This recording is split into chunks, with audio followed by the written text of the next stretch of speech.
Hey, what's going on, guys? Welcome to my guide to beat Genichiro. I recently started a New Game Plus cycle in Sekiro and was reminded of how much I like this fight, so I decided to make a quick guide. Genichiro is at its core a dance and a test of endurance. It's as much a test to your skill mechanically as it is psychologically. It's brilliant to see how FromSoft were able to capture this fight's thematic significance in gameplay. To me, he represents that I know kung fu moment in this game. He marks the moment where self-doubt becomes conviction. Sekiro's learning curve is famously steep. Within the first few moments of the game, you are thrown into the deep end with a tough mini-boss, followed by a boss you are no match for, not by a long shot. So much so that the encounter leaves you scarred for life. By the time you get your rematch with Genichiro, you've faced some really tough enemies, but you're still not prepared and are about to hit this game's first true wall. There's a lot to go over it, so let's get to it. The first thing I recommend is that you get as many gourd seeds as you can before this fight for more heals. I was able to find enough to have 5 heals for this fight organically, so there might be a few more you can get to if you look up their locations. Another thing I strongly recommend is that you unlock the Mikiri counter skill because it's going to come in handy. One thing you need to know about Genichiro is that, although he's a very complex boss, he's very consistent, so learning his patterns is half the fight. He has some mix-ups up his sleeve though, and requires a bit of intuition and good reaction time in order to avoid them. Once you learn the basics of his moveset, the fight becomes a very rhythmic dance that's actually quite enjoyable. And unless you're based Ongball, it stays challenging every time. He usually opens with the same attack. Single shot followed by a single slash that can be chained into multiple follow-up slashes. In phase 1, every time he jumps up, he follows it with a thrust attack, which can be Mikiri countered. This is free posture damage and you should enjoy it while you can.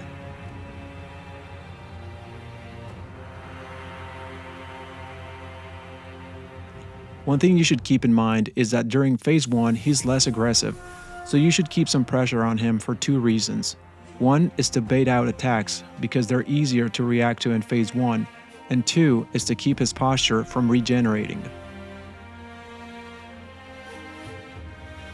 You'll notice that when you or him are closer to full health, posture regenerates much faster than when the HP bar is below half.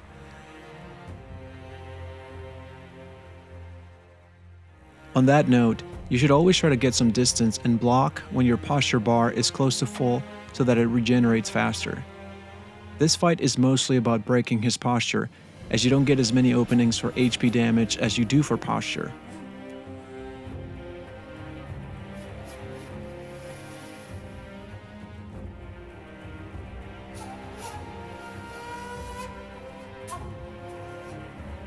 When he pauses like this, he usually goes into a double slash, followed by his longest combo, which can overwhelm you and break your posture.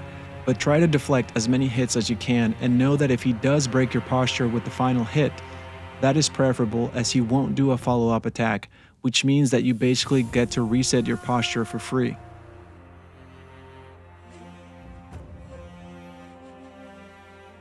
In phases 1 and 2, you can heal without risk as long as you know the timing for his healing punish, which is a charged shot with a very forgiving window.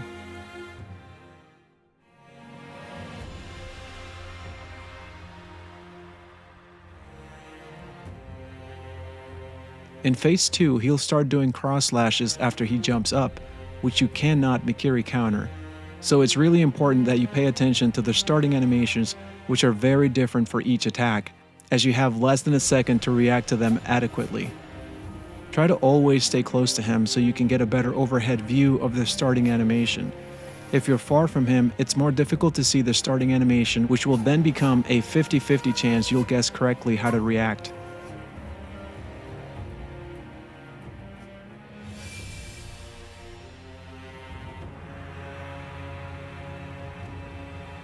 His starting animations are more difficult to read in the shaded part of the arena because he can blend in with the colors. If he's on the sunny side, they're much easier to read.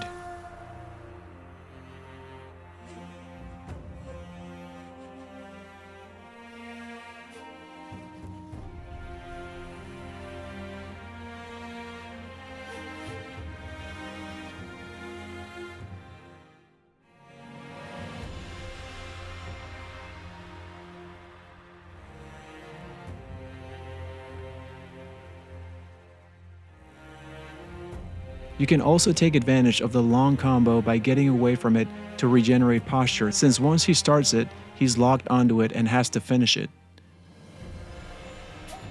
One thing that's very tricky about this fight is staying patient when his posture regenerates. This is done to exert psychological pressure and bait you into getting desperate, greedy, or both, which will then get you killed.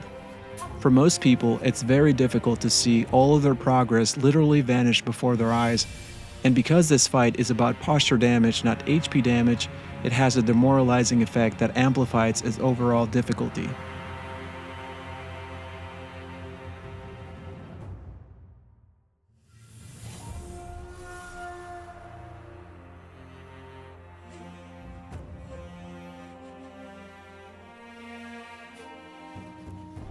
When he takes a few steps back like that, he will either use it for spacing or he will do a barrage of 4 shots.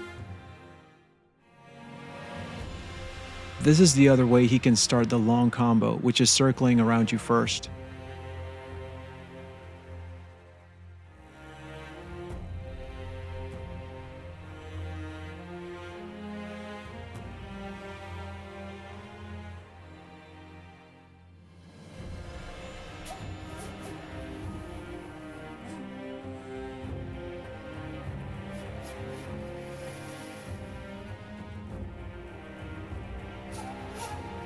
When he goes for the grab attack, try to just move away from him.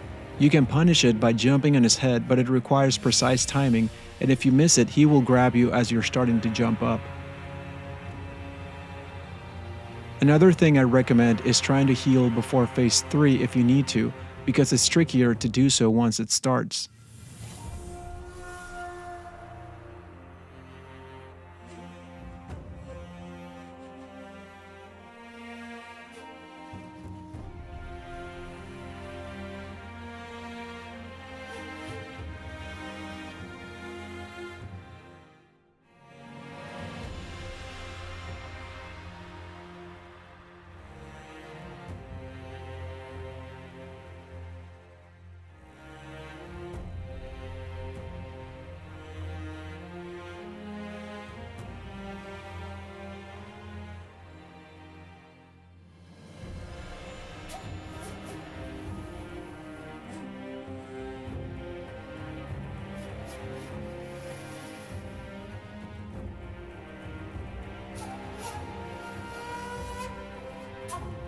He will always start phase 3 with this thrust attack, which is free posture damage.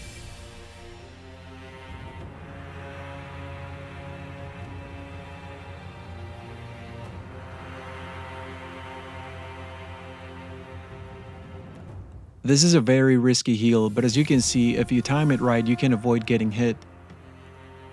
You'll notice that his posture doesn't regenerate as fast when at full health in phase 3, and that's because you're fighting a glass cannon version of Genichiro. He does a lot of damage, but he's actually in a weaker state, as you can see from the wounds we've inflicted during the first 2 phases and his lack of armor. His moveset is mostly unchanged from the first 2 phases. He has 2 new attacks he uses often: his perilous thrust attack, which you can easily Mikiri counter, and his lightning attack. The lightning can be avoided by jumping sideways or running away from its range.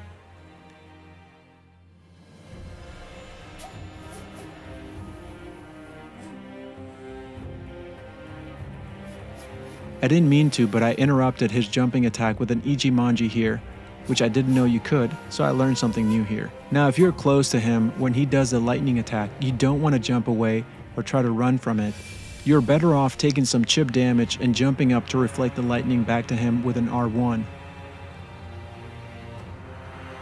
And that's the fight. I don't want to say as intended because everyone is different, but this way feels natural to me.